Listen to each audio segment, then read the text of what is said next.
நம்ம சேனல்லேருந்து தொடர்ந்தாப்பலாம் நீங்கள் வீடியோக்களை பார்க்க நினச்சிங்கன்னா இதுவும் நம்ம சேனலை சப்ஸ்கிரைப் பண்ணுங்கள் கீழே பெல் சிம்பிள் இருக்கும் அதையும் கிளிக் பண்ணுங்க. சரி வாங்க நம்ம வீடியோக்குள்ளே போகலாம். வணக்கம் நண்பர்களே. என்னுடைய தாத்தா பெரும்பாலும் வெளியூரில் தங்கவே மாட்டார். கடந்த சில நாட்களுக்கு முன்னாடி ஒரு வேலை விஷயமா பொன்னகரத்துக்கு போயிருந்தார் எங்கள் தாத்தா. 2 நாளில் வந்துடலான்னு போனார். ஆனால் அங்கே சரியாக வேலை நடக்காதனால ஒரு 6-7 நாளாக வர முடியாத சூழலில் வந்துடுச்சு எங்கள் தாத்தாவுக்கு. அந்த சமயத்தில் அவர் வளர்த்த மாட்டுக்கு உடம்பு சரியில்லாமல் போயிடுச்சு. தண்ணீர் குடிக்கல, தீனி சாப்பிடலை, சாணமும் போடலை. என்னடா பண்ணுறதுன்னு யோசிச்சுக்கிட்டு இருந்தேன். உடனே கால்நடை மருத்துவருக்கு ஃபோன் பண்ணி சொன்னேன், ஐயா எங்கள் தாத்தா வளர்த்த மாட்டுக்கு ரொம்ப உடம்பு சரியில்லைங்க. தீனி திங்கலை, சாணி போடலை, சரியாக யூரினும் போகலை. அதான் உங்களுக்கு ஃபோன் பண்ணி வர சொல்கிறாங்க ஐயா, வாங்க ஐயா அப்படின்னு சொல்லி நான் சொன்னேன்.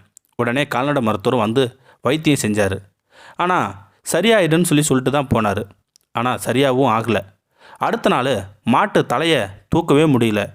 தொடர்ந்து 2 நாளாக தீனி சாப்பிட்றதுனால ரொம்ப உடம்பு சரியில்லாமல் போயிடுச்சு அந்த மாட்டுக்கு. உடனே அந்த மருத்துவருக்கு திரும்பியும் ஃபோன் பண்ணி சொன்னேன். அந்த மருத்துவர் வந்து குளுக்கோஸு போட்டு பார்த்தாரு. ஆனால் அந்த மாட்டுக்கு எந்த முன்னேற்றமும் இல்லை. படுத்த படுக்கையாக தான் இருந்தது. மருத்துவர் சொன்னார், இனிமே மாடு பிழைக்காதுப்பா, இப்போவே கொடுத்தீங்கன்னா கறி போடுறவங்க கூட வாங்கிக்குவாங்க, இல்லைனா வீணாக தான் செத்து அந்த மாட்டை புதைக்கிற மாதிரி ஒரு சூழல் வந்துடும்பா அப்படின்னு சொல்லி சொன்னார். அந்த மருத்துவர் சொன்னதை கேட்டு எனக்கு ஒரு நிமிஷம் அதிர்ச்சி ஆகிட்டேன். எங்கள் தாத்தா பாசமாக வளர்த்த மாடு. அவர் வந்து கேட்டால் நான் என்ன சொல்கிறது? அவர்கிட்ட சொன்னால் அவர் தகுந்த ஒரு தீர்வை சொல்லுவாருன்ட்டு உடனே அவருக்கே ஃபோன் பண்ணி சொன்னேன். அவரும் அவசர அவசரமாக புறப்பட்டு வந்தார். அது வரைக்கும் தரையில் படுத்து கிடந்த மாடு எங்கள் தாத்தா வந்த சத்தத்தை கேட்டு உடனே தலையை தூக்கி பார்த்து மானு கத்திக்கிட்டு ஏந்திரிச்சு நின்றுச்சு. எனக்கோ ஒரே அதிர்ச்சியாக இருந்தது.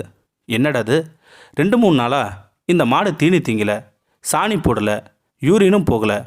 உடனே எங்கள் தாத்தா செருப்பு சத்தத்தை கேட்டு உடனே எந்திரிச்சு நின்று மானு கத்துதே அப்படின்னு சொல்லி அதிர்ச்சியாக பார்த்துக்கிட்டே இருந்தேன். எங்கள் தாத்தா அந்த மாட்டு பக்கத்தாண்ட வந்து தடவி கொடுத்துக்கிட்டு, உனக்கு என்னாச்சு, ஏன் தீனி திங்க மாட்டுற அப்படின்னு சொல்லி பாசமாக பேசிக்கிட்டே இருந்தார். அந்த மாடு தன்னோட நாக்கால் நக்கி கொடுத்துக்கிட்டே இருந்தது. உடனே எங்கள் தாத்தா பெரிய வாளியில் தண்ணி எடுத்து வந்து மொண்டு வச்சார். எனக்கு ஒரே அதிர்ச்சியாகவும் ஆச்சரியமாகவும் இருந்தது. எனக்கு எதாச்சும் ஆயிடுச்சுன்னு நீ நினச்சிக்கிட்டியா? நான் ஒரு வேலை விஷயமா ஊருக்கு போயிருந்தேன், அவ்வளோதான். எனக்கு ஒன்றும் ஆகலை, ஒழுங்கா தண்ணியை குடி அப்படின்னு சொல்லிட்டு தண்ணியை மொண்டு வச்சதும் 3 நாளாக தண்ணீர் குடிக்கல. உடனே தண்ணீர் குடிக்க ஆரம்பிச்சது. கொஞ்ச நேரம் கழித்து தீனி எடுத்து போட்டார். தீனியே சாப்பிட்டது. எனக்கு ரொம்ப அதிர்ச்சியாகவும் இருந்தது. வளர்த்தவர் இறந்து போன பிறகு ஒரு சில நாய்கள் தானும் செத்து போயிருக்குன்னு நான் கேள்விதான் பட்டிருக்கேன். ஆனால் தாத்தாவை காணாதால் அந்த மாடு ஏதோ நினைத்து சாகு நிலையை ஈட்டி இருக்கிறது என்பதை நினைத்தால் என்னால் நம்பவே முடியல. ஒரு நாளைக்கு நல்ல விலை வந்தால் விற்கப்பட்டு விடும் அந்த மாடு. அந்த மாட்டின் காலடியில் மனித பாசங்கள் மிதிப்பட்டு கிடப்பது போல உணர்கிறேன் நான்.